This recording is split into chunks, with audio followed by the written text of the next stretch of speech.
Good morning to all. Please subscribe the channel and press the bell icon for more video updates. Today is 5th December of 2020 and it's a Saturday today.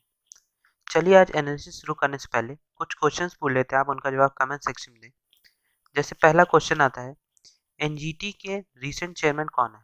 NGT के chairman कौन है इस वक्त आपको बताना है। National green tribunal जो है एनजीटी, उसके चेयरमैन कौन है ये आपको कमेंट सेक्शन में बताना है। दूसरा क्वेश्चन आता है, यूजीसी के चेयरमैन कौन है? यूजीसी यूनिवर्सिटी ग्रांट्स कमीशन, जो सारे कॉलेजेस जो गाइडलाइंस प्रोवाइड करती है कॉलेजेस को, क्या कहते हैं, स्कॉलरशिप, जो आपने कई बार बात की यूजीसी के बारे में, आपको बताना है उनके चेयरमैन कौन है। दोनों एजेंसीज जो हैं उनके जो क्या कहते हैं चेयरमैन है, उनके नाम आपको बताने हैं। इसका रीसेंट चेयरमैन कौन है? इन दोनों क्वेश्चंस का जवाब आप कमेंट सेक्शन में दे सकते हैं। साथ ही साथ कोई एनालिसिस से रिलेटेड डाउट हो वो भी आप कमेंट सेक्शन में बता सकते हैं, या कोई आपको किस तरह के वीडियो और चाहिए हमारे चैनल पे, वो भी आप कमेंट सेक्शन में बता सकते हैं। चलिए आज की पहली न्यूज़ देखते हैं। उससे पहले आप हमारे टेलीग्राम चैनल को भी सब्सक्राइब कर सकते हैं, क्वेश्चन आर 247, या इस लोगों के साथ चैनल को सब्सक्राइब कर लीजिए, या तो डिस्क्रिप्शन पे लिंक दी हुई है वहाँ से भी सब्सक्राइब कर सकते हैं चैनल को, जहाँ पर क्या कहते हैं आपको सारे पीडीएफ नोट्स मिल जाएंगे जो हम लोग एनालिसिस करते हैं। वो सारे के सारे नोट्स आपको यहाँ प्रोवाइड हो जाते हैं, जो आप क्या कहते हैं अपने नोट्स बनाने के लिए हेल्प हो सकती है। एज अ करेंट अफेयर भी आप लोग यूज़ कर सकते हैं इन्हें, क्योंकि ये रीसेंट टॉपिक्स पे होते हैं, तो आप इन्हें एक्सेस कर सकते हैं यहाँ से। तो आप चैनल को सब्सक्राइब कर सकते हैं, टेलीग्राम चैनल को भी, जहाँ से आप ये एक्सेस कर पाएँ। चलिए पहली न्यूज़ देखते हैं आज की। आज की पहली न्यूज़ आती है, वैक्सीन में be ready in a few weeks. हमारे पीएम मिस्टर मोदी जो हैं उन्होंने कहा है कि वैक्सीनेशन जल्दी शुरू हो सकता है, जब साइंटिस्ट के द्वारा अप्रूवल मिल जाता है वैसे ही हम वैक्सीनेशन शुरू कर देंगे, ऐसा उनका कहना था। कल उन्होंने एक वर्चुअल मीटिंग की लीडर्स ऑफ 19 पॉलिटिकल पार्टीज के साथ, जो पार्लियामेंट में है, उनके साथ, कि क्या कहते हैं जो वैक्सीन अगेंस्ट कोविड-19 आने वाली है उसको कैसे लाया जाए, क्या कहते हैं उसमें कुछ रिमार्क हो, कुछ सजेशंस हो, उसके बारे में उन्होंने पूछा, जहाँ पर 30 लीडर्स ऑफ वेरियस पार्टीज वहाँ पे प्रेजेंट थे। Expert have access that it won't be too long before vaccine against corona virus is available. कि जो साइंटिस्ट है उनका कहना है कि जल्दी ही वैक्सीन आ सकती हैं।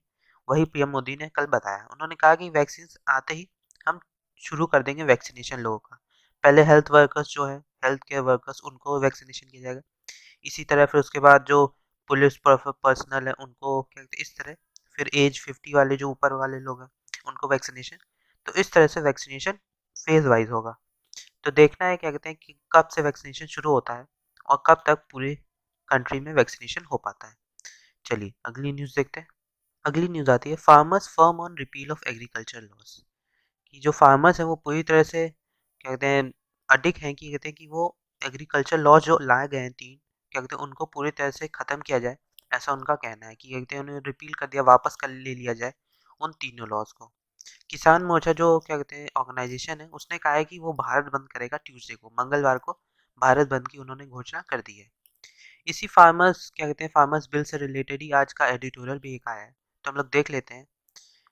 क्या कहते हैं उस एडिटोरियल को, फिर बात करते हैं क्यों ये क्या कहते हैं फार्मर्स क्यों इतना ज़्यादा प्रोटेस्ट कर रहे हैं ये एग्रीकल्चर लॉज पे, क्या कहते हैं वो रीजंस हम लोग जानने की कोशिश करते हैं। चलिए देखते हैं आज का एडिटोरियल भी इसी से रिलेटेड। आज का एडिटोरियल जो फार्मर बिल से रिलेटेड आया है वो ये है कि the many layers to agriculture discontent. जैसे हमने देखा जो फार्म एक्ट्स आए गए हैं वो पूरी तरह से फोकस करते हैं, उसके कारण पूरी तरह से फार्मर्स जो प्रोटेस्ट कर रहे हैं वो उसी लिए। उनका कहना है कि उसमें मंडी सिस्टम जो है उसको ख़त्म किया गया है, एमएसपी जो मिनिमम सपोर्ट प्राइस है उसको ख़त्म किया है। उसी तरह जो शिरोमणि अकाली दल था, जो सबसे ओल्डेस्ट मेंबर था एनडीए का, नेशनल डेमोक्रेटिक अलायंस का, तो जिसमें बीजेपी भी बिगेस्ट पार्टी है उसकी, तो शिरोमणि अकाली दल ने उससे अलग हो गई। उसने कहा कि हम प्रोटेस्ट के साथ जाएंगे, क्योंकि जो बिल्स लाए हैं वो पूरी तरह से फार्मर्स के अगेंस्ट हैं, तो उन्होंने सही के लिए खड़े हुए हैं, ऐसा माना गया है। तो उसमें ये भी कहा गया, जैसे हमने देखा कि जो ये प्रोटेस्ट हो रहा है वो हाई स्टेक पे इसलिए है क्योंकि जो high scale large scaling farming होती है पंजाब हरियाणा में होती है, जिसमें ये एग्रीकल्चर प्रोड्यूस मार्केट कमिटी जो है वो सिस्टम, उसमें कंपटीशन बढ़ता है। जो ये मिनिमम सपोर्ट प्राइस खत्म हो जाएगा तो और दिक्कतें हो सकती है फार्मर्स को, क्या कहते हैं उनको एक तरह से बहुत ज़्यादा हार्म इफेक्ट आ सकता है इसके ख़त्म होने से, एमएसपी ख़त्म होने से। इसीलिए वो लोग इतना प्रोटेस्ट कर रहे हैं। तो हम लोग देख लेते हैं अलग से क्या रीजंस हैं। क्या कहते हैं हमारे पीएम का मानना था कि वन नेशन वन मार्केट बनाने के लिए, जिससे क्या कहते हैं कि फार्मर्स को दिक्कत ना हो, लेकिन उन्होंने वो सही तरह से नहीं लाया। पहले लोगों को समझाना चाहिए था, फिर उसके बाद इस तरह के लॉज लाने चाहिए थे, और भी उस तरह नहीं जो लॉज लाए गए हैं अभी। तो क्या कहते हैं, वही है कि उन्होंने वन नेशन वन मार्केट की बात की थी, उसी को लाने की कोशिश की है इन 3 लॉज में। तो हम लोग देख लेते हैं क्या रीजंस हैं, किसके कारण ये प्रोटेस्ट हो रहा है। Why are these farm bills being opposed? कि against the spirit of cooperative federalism, ये पूरी तरह से cooperative federalism के against है। क्या कहते हैं, जस्टिफिकेशन बाय सेंटर की सेंटर के द्वारा कोई जस्टिफिकेशन नहीं है कि ट्रेड और कॉमर्स पे जो फूड आइटम्स का होता है, जो एक पार्ट होता है कंकरेंट लिस्ट का, उसमें क्या कहते हैं पूरी तरह से सेंटर ने दबदबा बना रखा है। एंड ऑफ एमएसपी को उन्होंने खत्म करने की बात की है इस 3 लॉज में। जस्टिफिकेशन को जस्टिफिकेशन नहीं आया है एग्रीकल्चर प्रोड्यूस मार्केट कमिटी द्वारा, क्या कहते हैं कि एमएसपी पे no mechanism for price fixation, कोई मैकेनिज्म नहीं है इसमें, क्या कहते हैं प्राइस फिक्सेशन। जो प्राइस एश्योरेंस बिल था जो ऑफर करने वाला था protection to farmers against price exploitation does not prescribe the, कोई मैकेनिज्म नहीं प्रोवाइड करता जो प्राइस एश्योरेंस बिल है पूरी तरह से कि प्राइस फिक्स कैसे होगा। फूड सिक्योरिटी अंडरमाइन, कहते हैं फूड सिक्योरिटी इस वक्त खतरे में है। क्या कहते हैं अगर ये लॉज आते हैं तो फूड फार्मर्स प्रोटेस्ट कर ही रहे तो फूड सिक्योरिटी डैमेज हो सकती है। नो कंसल्टेशन मिसट्रस्ट, कहते हैं कि कंसल्ट करके नहीं लाया गया, क्या कहते हैं और भी पार्टी से कंसल्ट करना चाहिए था, स्टेट लेवल में भी कंसल्ट होना चाहिए था, जिससे क्या कहते हैं लॉज और अच्छी तरह से आता, तो वो नहीं हुआ इसलिए इतना ज़्यादा प्रोटेस्ट हो रहा है। इसमें ये भी कहा गया this is also true when it comes to consultation with state government even though the subject of trade and agriculture part of the state list, कि ट्रेड और एग्रीकल्चर जो है दोनों स्टेट लिस्ट के अंदर आता है, लेकिन तब भी आपने स्टेट गवर्नमेंट से कंसल्ट नहीं किया लॉज लाने से पहले। एक रीजन ये भी हो सकता है entry of 2 of the biggest corporate group जो अडानी और रिलायंस है वो भी फूड एंड एग्रीकल्चर रिटेल में आ रहे हैं, तो इस कारण से भी ये प्रोटेस्ट बढ़ सकता है कि वो लोग जो क्या कहते हैं नॉर्मल फार्मर्स है उनको दिक्कत ना पहुंचाएं, क्या कहते हैं उनकी जो ये मिनिमम सपोर्ट प्राइस खत्म किया जो इन्होंने, जिसके कारण दिक्कत ना हो फार्मर्स को, इसलिए भी प्रोटेस्ट बहुत ज़्यादा लार्ज अमाउंट में हो रहा है। चलिए अगली न्यूज़ देखते हैं। अगली न्यूज़ आती है remarks by Canadian PM unacceptable, कि इंडियन का कहना है कि क्या कहते हैं जो कैनेडियन प्राइम मिनिस्टर उन्होंने जो कमेंट किया है वो पूरी तरह से गलत है, वो पूरी तरह से अनएक्सेप्टेबल इंटरफेरेंस है किसी गवर्नमेंट में करना, किसी दूसरी गवर्नमेंट को, तो ऐसा इसमें कहा गया है। वो क्या कहते हैं जो कनाडियन प्राइम मिनिस्टर हैं जस्टिन ट्रूडो, उनका कहना था कि Canada will always stand up for the right to peaceful protest, अगर कहीं भी क्या कहते हैं पीसफुल प्रोटेस्ट हो रहा हो क्या कहते हैं पूरे वर्ल्ड में, उसके साथ वो खड़े होंगे, ऐसा उनका कहना था। उन्होंने ये तक कहा कि ये डी एस्केलेशन और डायलॉग जो फार्मर के साथ हो रहे हैं वो पूरी तरह से गलत है, कहते हैं वो पूरी तरह से खड़े हैं फार्मर्स के साथ, ऐसा उनका कहना था। चलिए अगली न्यूज़ देखते हैं। अगली न्यूज़ आती है RBI holds rates sees financial year GDP contraction at 7.5%।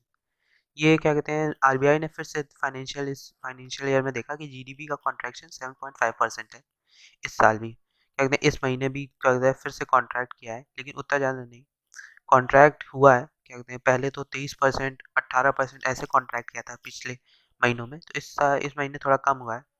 It projects are return to growth in Q3 and Q4, कि ये ग्रोथ की बात की गई है Q3 और Q4 में। तो हम लोग देख लेते हैं आरबीआई को अलग से, रिजर्व बैंक ऑफ इंडिया क्या होता है। रिजर्व बैंक ऑफ इंडिया इसे स्टैब्लिश किया गया था 1 अप्रैल 1935 को with the provisions of reserve bank of India act 1934। एक central office of the reserve bank initially establish किया गया था कलकत्ता में, जिसे परमानेंटली मूव कर दिया गया 1937 में मुंबई, जहाँ पे गवर्नर बैठते हैं पॉलिसीज बनाते हैं। ये पहले पूरी तरह से प्राइवेटली ओन्ड था। नेशनलाइजेशन जो 1949 में हुआ उसके बाद रिजर्व बैंक पूरी तरह से गवर्नमेंट ऑफ इंडिया के अंदर आ गया। ये reserve bank affairs are govern by central board of directors, central board of directors होते हैं उनके द्वारा क्या कहते हैं कोई भी डिसीजन लिया जाता है रिजर्व बैंक के अफेयर्स में। तो जो बोर्ड होता है वो अपॉइंट किया जाता है गवर्नमेंट ऑफ इंडिया द्वारा reserve bank of India act के तहत। जो डायरेक्टर्स होते हैं वो नॉमिनेटेड और अपॉइंटेड किए जाते हैं 4 साल के लिए। 4 साल के लिए कोई भी डायरेक्टर या डायरेक्टर्स जो होते हैं बोर्ड ऑफ डायरेक्टर्स वो 4 साल के लिए अपॉइंट होते हैं। चलिए अगली न्यूज़ देखते हैं। अगली न्यूज़ आती है interfaith marriage will seek DMs not says groom, कि एक शादी थी मुस्लिम मैन और एक हिंदू वुमेन की whose wedding was stopped by the Uttar Pradesh police on the basis of the new ordinance against unlawful conversion. Said they had arranged the ceremony on December 2 unaware of the legislation. कि उन्होंने क्या कहते हैं एक शादी थी Muslim man और Hindu women की, क्या कहते हैं उस पर उत्तर प्रदेश पुलिस ने रोक दिया, कहा कि ये अनलॉफुल कन्वर्जन वो नहीं होने देंगे नए ऑर्डिनेंस के तहत, तो उन्हें उसके बारे में जानकारी नहीं थी, दिसंबर 2 को शादी थी तो उसे पूरी तरह से रोक दिया गया और कहा गया कि डीएम का ऑर्डर होना चाहिए तभी ये हो पाएगा। तो इंटरफेथ मैरिजेस होती क्या है? जो इंटर कन्वर्जन जो लॉ कहते हैं लाया गया है इंटर कन्वर्जन को रोकने के लिए, जो रिलीजियस कन्वर्जन होता है। तो इसी से रिलेटेड आज का एडिटोरियल भी आया है, तो हम लोग देख लेते हैं एडिटोरियल में क्या है। आज का ये एडिटोरियल है aggressive agenda a new law in governance, कि ये जो यूपी का ऑर्डिनेंस है not only violates guaranteed fundamental right but it also it conflict with existing personal laws. कि जो यूपी का ऑर्डिनेंस अभी लाया गया वो फंडामेंटल राइट्स भर को वायलेट नहीं करता, वो जो एग्जिस्टिंग पर्सनल लॉज हैं उनको भी कॉन्फ्लिक्ट में लाता है, ऐसा इसमें कहा गया है। इसमें कहा गया है नवंबर 2020 अभी पिछले महीने जब कोविड केसेस उत्तर प्रदेश में बढ़ रहे थे, तब उन्होंने क्या कहते हैं एक लॉ लाया, एक ऑर्डिनेंस लाया लव जिहाद के ऊपर, जो था prohibition of unlawful conversion of religious. Ordinance लाया गया उनके द्वारा इंटरफेथ मैरिजेस को अलाउ करने के लिए, लेकिन रिलीजियस कन्वर्जन को रोक के। तो हम लोग देख लेते हैं ये क्या है अनलॉफुल क्या कहते हैं इंटरफेथ मैरिजेस और unlawful conversion of religious ordinance क्या है, इसको अलग से देख लेते हैं। इंटरफेथ इंटरफेथ मैरिजेस ये एक तरह से matrimonial relationship between two individual जो डिफरेंट डिफरेंट रिलीजन्स के हों, उनके बीच में जब एक क्या कहते हैं शादी होती है, मैट्रिमोनियल रिलेशनशिप बनता है, तो उसे इंटरफेथ मैरिजेस में होता है। तो इश्यूज विद क्या है इश्यूज इससे इंटरफेथ मैरिजेस से, कि ये एक फोर्स कन्वर्जन भी होता है कुछ जगहों पे, कि वुमेन्स को मेनली क्या कहते हैं फोर्स किया जाता है कन्वर्ट करने के लिए, कि अपने रिलीजन में लाने के लिए, जिससे उसके बाद ही शादी हो पाएगी। और as per the Muslim personal law अब कि कोई भी मैरिज कर सकता है, नॉन मुस्लिम को कन्वर्जन नहीं, conversion is the only way, कि आप बिना कन्वर्ट कराए किसी दूसरे रिलीजन को मुस्लिम में आप शादी नहीं कर सकते। हिंदू रिलीजन्स में भी ऐसा है कि allows only monogamy and those who want to marry second time take another course, की एक बार शादी कर सकते हैं, दोबारा शादी करने के लिए आपको फिर से अनदर कोर्स करना पड़ता है। देयर इज नो प्रोविजन अगर रिगार्डिंग कास्ट डिटर्मिनेशन, की कास्ट डिटर्मिनेशन के लिए कोई स्पेशल लॉ नहीं है। और जो स्पेशल मैरिज एक्ट 1954 है वो भी कंपैटिबल नहीं है जो बैकवर्डनेस सोसाइटी में इस वक्त है। और क्या कहते हैं इस वक्त डिबेट भी कई बार आ चुका है वैलिडिटी पे, कि आर्टिकल 226 जो कंटेक्स है annulling the interfaith marriage by high court, कि इंटरफेथ मैरिजेस जो हाई कोर्ट के द्वारा अलाउड की जाती हैं उनको कैसे लाया जाए, उसके बारे में भी कोई कुछ पुख्ता सब वो क्या कहते हैं वर्ड्स नहीं है। तो इन अवार्ड इस तरह के इश्यूज के कारण इसे लाया गया। तो हम लोग देख लेते हैं क्या ऑर्डिनेंस लाया गया है। UP unlawful religious conversion prohibition ordinance, ये कन्वर्जन जो होता है रिलीजन के नाम पे, मैरिज के नाम पे जो कन्वर्जन रिलीजियस कन्वर्जन होता है उसको रोकने के लिए लाया गया। जो notice period to the district magistrate for the religious conversion is 2 months, की 2 महीने का आपको पहले जब आप क्या कहते हैं शादी करने हो उससे 2 महीने पहले आपको क्या कहते हैं एक नोटिस भेजना होगा डीएम को, कि हम रिलीजियस कन्वर्जन कराएंगे। अगर डीएम परमिशन देता है तभी कन्वर्जन हो सकता है। और अगर in case of conversion done by women की sole purpose of marriage the marriage would be declare null and void, कि अगर सोल पर्पस मैरिज के लिए होगा वुमेन का, तो पूरी तरह से वो जो मैरिज होगी वो पूरी तरह से नल अवॉइड हो जाएगी। और अगर वायलेशन किया जाता है तो क्या कहते हैं आपको जेल टर्म हो सकता है of not less than 1 year extendable to 5 years, की 1 से 5 साल तक का जेल टर्म और फाइन 15,000 का। और अगर वुमेन जो है माइनर वुमेन है, शेड्यूल कास्ट या शेड्यूल ट्राइब्स की, अगर उसको कराया जाता है रिलीजियस कन्वर्जन तो जेल टर्म हो सकता है 3 से 10 साल तक का, और लगभग फाइन लगेगा 25,000। और ऑर्डिनेंस ये भी लाता है कि लेस डाउन स्ट्रिक्ट एक्शन जो cancellation of registration of social organisation है, जो मास कन्वर्जन कराते हैं उनको 3 से 10 साल तक का जेल टर्म और 50,000 फाइन। चलिए अगली न्यूज़ देखते हैं।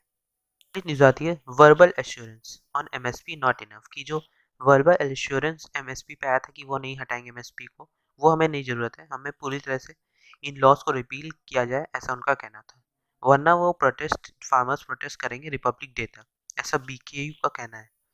भारतीय किसान यूनियन जो एक बहुत बड़ा यूनियन है जिसमें कई ऑर्गेनाइजेशन जो फार्मर यूनियन से मिल के बनाते हैं उसे, फार्मर्स ने ये थ्रेटन किया कि वो 26 जनवरी जो परेड होती है उसमें वो ट्रैक्टर्स से परेड में आएंगे जब तक ये एमएसपी और ये जो फार्मर बिल्स हैं वो पूरी तरह से वापस नहीं लिए जाते। तो ऐसा उनका कहना था। और इस वक्त बहुत ज़्यादा प्रोटेस्ट चला है, हर तरह से लगभग ब्लॉकेज कर दिया गया है दिल्ली से, क्योंकि उसके कारण काफ़ी जो आइटम्स दिल्ली में आते हैं, कुछ सर्विसेज जो सप्लाई होती हैं क्या कहते हैं उनमें दिक्कतें आ रही हैं इस प्रोटेस्ट के बाद। तो जो गवर्नमेंट है उसको एक्शन लेना होगा, जिस तरह से भी एक्शन ले, क्या कहते हैं इनके लॉज को रिपील करें, क्या कहते हैं इनमें अमेंडमेंट करें, उनको एश्योरेंस दिलाएं पूरा रिटर्न एश्योरेंस, क्या कहते हैं ये रिपील किया जाएगा, एमएसपी रहेगी, इस तरह से आपको करना होगा। तभी हम क्या कहते हैं जो हमारी कैपिटल उसको बचा पाएंगे, नहीं तो सर्विसेज वहाँ पे बहुत घटती जा रही है, सर सप्लाईज जो है वो कम होती जा रही है, इसमें दिक्कतें आती जा रही है। चलिए अगली न्यूज़ देखते हैं। अगली न्यूज़ आती है, cities with poor air quality told to sprinkle water on roads. कि क्या कहते हैं कि जो सिटी जहाँ पे पुअर एयर क्वालिटी इस वक्त चल रहा है उनको कहा गया है कि वाटर स्प्रिंकल किया जाए वाटर रोड पे। तो इस पर एनजीटी का कहना है कि सीवेज ट्रीटमेंट प्लांट्स जो होते हैं उनके वाटर को यूज़ किया जाए, वन ना कि जो फ्रेश वाटर है, क्योंकि फ्रेश वाटर वैसे भी कम है। जो सीवर ट्रीटमेंट प्लांट्स के जो वाटर होते हैं वो किसी यूज़ के लिए नहीं होगा, ड्रिंकिंग वाटर के लिए, लेकिन फ्रेश वाटर वो ड्रिंकिंग पर्पज़ के लिए यूज़ किया जा सकता है कन्वर्ट करा के। तो इसीलिए कहा गया है कि जो सीवेज ट्रीटमेंट प्लांट्स के जो वाटर उनको यूज़ किया जाए स्प्रिंकल करने के लिए वाटर रोड्स पे, जिस जहाँ पे पुअर एयर क्वालिटी है। तो ऐसा एनजीटी का कहना था। तो आप एनजीटी को हम लोग ने कई बार बात की है, तो आप बताइए एनजीटी में क्या कहते हैं कौन कौन से मेंबर्स होते हैं। क्या कहते हैं 3 तरह के मेंबर्स होते हैं, वो आपको बताना है। क्या कहते हैं और ये कब स्टैब्लिश किया गया था ये आपको बताना है। तो एनजीटी के बारे में ये 4 चीज़ें आपको बतानी है, तो आप कमेंट सेक्शन में ज़रूर बताएं। चलिए अगली न्यूज़ देखते हैं। अगली न्यूज़ आती है, we will use social media to widen protest his farmers. कि उन्होंने कहा कि वो सोशल मीडिया का भी हेल्प लेंगे क्या कहते हैं इस प्रोटेस्ट को और बड़ा करने के लिए, जिससे लोग जान सकें। और जो उनका जो एंट्रीज पॉइंट है जो दिल्ली को पूरी तरह से उनका जो प्लान है उसको सेट करने का, जिससे गवर्नमेंट एक्शन में आए और जो ये लॉज हैं उनको ख़त्म करें, जिससे जो एमएसपी की दिक्कत चल रही है उसको ख़त्म किया जाए। चलिए अगली न्यूज़ देखते हैं। अगली न्यूज़ आती है, plea in Supreme Court to move protesting farmers from Delhi's border. कि एक प्ली आई है सुप्रीम कोर्ट पे कि जो प्रोटेस्ट चल रहा है फार्मर्स का दिल्ली बॉर्डर पे उसको ख़त्म किया जाए। ये पूरी तरह से उसी तरह है जैसे शाहीन बाग केस पर की भी एक प्ली आई थी कि उसको वहाँ पे जो प्रोटेस्ट चल रहा है उसको ख़त्म किया जाए, जिसके कारण लोगों को दिक्कत हो रही है। एक पिटीशन फाइल हुई है सुप्रीम कोर्ट में, इसमें वही बात की गई कि जो इमीडिएट रिमूवल हो प्रोटेस्टिंग फार्मर्स का जो दिल्ली बॉर्डर्स में हो रहा है। तो क्या कहते हैं ये भी प्ली है। अब देखना है क्या होता है, सुप्रीम कोर्ट क्या ऑर्डर लेती है, क्या एक्सेप्ट करती है कि रिजेक्ट करती है, अब देखने की बात होगी। चलिए अगली न्यूज़ देखते हैं। अगली न्यूज़ आती है, safety of Covid vaccine Paramount से डीसीजीआई। कि जो कोविड वैक्सीन की जो सेफ्टी है वो पूरी तरह से पैरामाउंट है, ऐसा डीसीजीआई का कहना है, drug controller general of India. इसको हम लोग देख लेते हैं डीसीजीआई को अलग से। Drug controller general of India, ये क्या कहते हैं एक तरह से जो डीसीजीआई है वो गवर्नमेंट है, central drug standard control organisation के जो रिस्पॉन्सिबल होते हैं अप्रूवल ऑफ लाइसेंस प्रोवाइड करने के लिए किसी भी ड्रग्स जो ब्लड या ब्लड प्रोडक्ट से रिलेटेड हो, या वैक्सीन या फोर फ्लूइड्स या सेरा जो इंडिया में है उसमें क्या कहते हैं उसके लिए वर्क करते हैं। कई तरह के स्टैंडर्ड्स लाते हैं, quality of manufacturing, selling, import, distribution of drugs in India के लिए वर्क करते हैं।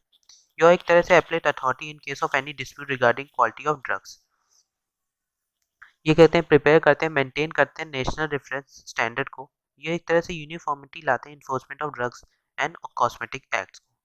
और ये ट्रेन करते हैं ड्रग एनालिस्ट जो होते हैं deputed by the state drug control laboratories and other institutions. तो इस रूप में ये लोग drug controller general of India work करते हैं। चलिए अगली न्यूज़ देखते हैं। अगली न्यूज़ आती है, China turns on artificial sun.